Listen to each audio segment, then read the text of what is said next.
कब्रिस्तान की रात गहरी रात थी। आसमान पर बादल घिरे हुए थे और चांद बादलों के पीछे छिपा कांप रहा था। दूर दूर तक सन्नाटा फैला हुआ था, लेकिन उस सन्नाटे को चीरती एक लड़की की तेज सांसों की आवाज सुनाई दे रही थी। उसका नाम था सिया। सिया के कपड़े फटे हुए थे, शरीर पर खरोंचों के निशान थे, लेकिन उसकी आंखों में डर नहीं, सिर्फ एक चीज थी, जिंदा रहने की आग। उसके हाथ में एक भारी भरकम रिवॉल्वर था जिसमें अब सिर्फ 2 गोलियां बची थीं, और उसके पीछे थे 7 ज़ॉम्बी जो ताजा मांस की भूख में लपकते चले आ रहे थे। कुछ घंटे पहले सिया और उसके दोस्त एक प्राचीन कब्रिस्तान की सैर करने आए थे, जहां लोगों का मानना था कि रात के समय आत्माएं जागती हैं, लेकिन वे सब हंसी मजाक में थे। डर का नामो निशान नहीं था। उन्होंने सोचा था कि ये सिर्फ एक पुरानी कहानी है, पर उन्हें कहां पता था कि ये रात उनकी जिंदगी की सबसे डरावनी रात बनने वाली है। जैसे ही उन्होंने कब्रिस्तान में कदम रखा, एक अजीब सी शांति छा गई। हवा में ठंडक घुल गई थी और पत्तों की सरसराहट भी थम सी गई थी। उन्होंने कब्रिस्तान के बीचों बीच एक पुरानी टूटी हुई समाधि देखी। उनके दोस्तों में से एक, अमन, जो सबसे ज्यादा मजाकिया था, उसने उस समाधि पर पैर रखा और मजाक में कहा, अरे भूतों, अगर तुम हो तो बाहर आओ। अमन का मजाक अभी पूरा भी नहीं हुआ था कि जमीन हिलने लगी, कब्रों में से कुछ आवाजें आने लगी, और फिर जो हुआ उसने उनकी रूह कंपा दी। कब्रों में से ज़ॉम्बी बाहर निकलने लगे। वे धीरे धीरे फिर तेजी से उनकी तरफ बढ़ने लगे। सब तरफ चीख पुकार मच गई। सिया और उसके दोस्त जहां तहां भागने लगे, लेकिन ज़ॉम्बी बहुत तेज थे। सिया ने देखा कि एक एक करके उसके दोस्त ज़ॉम्बी के शिकार हो रहे थे। उसके सामने ही अमन को एक ज़ॉम्बी ने दबोच लिया। सिया ने अपनी आंखें बंद कर लीं। वो कुछ नहीं कर पाई। सिया किसी तरह वहां से भाग निकली। उसे याद आया कि उसके बैग में उसके पिता की पुरानी रिवॉल्वर है। उसने कभी सोचा भी नहीं था कि उसे इसकी जरूरत पड़ेगी। उसने रिवॉल्वर निकाली और हिम्मत जुटाकर एक ज़ॉम्बी पर गोली चला दी। ज़ॉम्बी जमीन पर गिर पड़ा। सिया को थोड़ी राहत मिली, लेकिन उसे पता था कि ये लड़ाई लंबी है। वो दौड़ती रही, सांसें फूल रही थीं, पर हिम्मत नहीं हारी।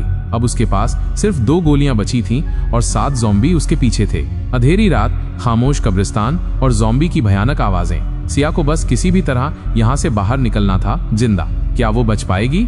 सिया भागती रही। ज़ॉम्बी की भयानक आवाजें उसके कानों में गूंज रही थीं। उसे लगा जैसे उसकी सांसें जवाब दे रही हों, लेकिन जिंदा रहने की जिद उसे आगे धकेल रही थी। उसके रिवॉल्वर में अब बस 2 गोलियां बची थीं। 7 ज़ॉम्बी और वह अकेली।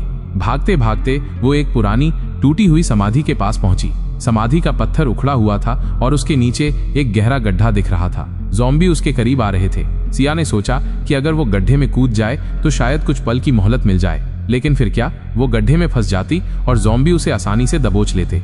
अचानक उसे एक विचार आया। उसने अपने रिवॉल्वर से एक ज़ॉम्बी पर निशाना साधा और गोली चला दी। ज़ॉम्बी जमीन पर गिर पड़ा। अब उसके पास एक आखिरी गोली बची थी। बाकी के ज़ॉम्बी अभी भी उसके पीछे थे। सिया ने रिवॉल्वर को कसकर पकड़ा और एक और समाधि की तरफ भागी। ये समाधि कुछ ज्यादा बड़ी और पुरानी थी। उसके ऊपर एक मूर्ति बनी हुई थी जो आधी टूट चुकी थी। ज़ॉम्बी उसके बिल्कुल करीब पहुंच चुके थे। सिया ने आखिरी गोली को रिवॉल्वर में महसूस किया। उसने पलक झपकते ही एक योजना बनाई। जैसे ही सबसे करीब वाला ज़ॉम्बी उस पर झपटा, सिया ने अपनी पूरी ताकत से जमीन पर कूदने का नाटक किया। ज़ॉम्बी उसके ऊपर से उछल गया और सीधा उसी गहरे गड्ढे में जा गिरा जहां सिया कूदने से हिचकिचा रही थी। सिया ने तुरंत उठकर उस ज़ॉम्बी पर अपनी आखिरी गोली चला दी, लेकिन अभी भी 4 ज़ॉम्बी बाकी थे। सिया के पास अब कोई गोली नहीं थी। वो जानती थी कि उसे अब लड़ना होगा या तो भागना होगा। उसने अपने आसपास देखा। उसकी नजर जमीन पर पड़े एक नुकीले पत्थर पर पड़ी। उसने उसे उठाया और ज़ॉम्बी का सामना करने के लिए तैयार हो गई।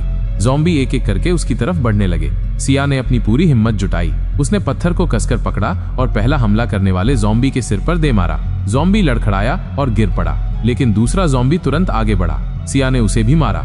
यह एक भयानक लड़ाई थी। सिया के शरीर पर नए खरोंच लग रहे थे, लेकिन वो रुक नहीं रही थी। एक एक करके उसने 3 ज़ॉम्बी को गिरा दिया। अब सिर्फ एक ज़ॉम्बी बाकी था। वो ज़ॉम्बी बाकियों से थोड़ा धीमा लग रहा था, शायद वो पहले से ही घायल था। सिया ने उस पर झपट्टा मारा और पत्थर से वार किया। ज़ॉम्बी जमीन पर ढेर हो गया। सिया हांफते हुए जमीन पर बैठ गई। उसका शरीर दर्द कर रहा था, पर उसकी आत्मा जीत के एहसास से भर गई थी। उसने चारों तरफ देखा। कब्रिस्तान में फिर से सन्नाटा पसर गया था। चांद अब बादलों के पीछे से झांकने लगा था। सिया ने उठने की कोशिश की।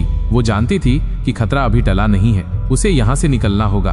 वो धीरे धीरे कब्रिस्तान के गेट की तरफ बढ़ी। सिया हांफते हुए कब्रिस्तान के गेट की तरफ बढ़ी। उसके हर कदम पर दर्द हो रहा था, पर जिंदा बचने का एहसास उसे आगे बढ़ा रहा था। सुबह होने में अभी भी कुछ घंटे थे, पर चांद अब पूरी तरह से बाहर आ चुका था। उसकी ठंडी रोशनी में कब्रिस्तान अब उतना डरावना नहीं लग रहा था। ज़ॉम्बी की भयानक चीखें अब खामोश हो चुकी थीं। उनकी जगह सिर्फ सिया की अपनी धड़कनों की आवाज सुनाई दे रही थी।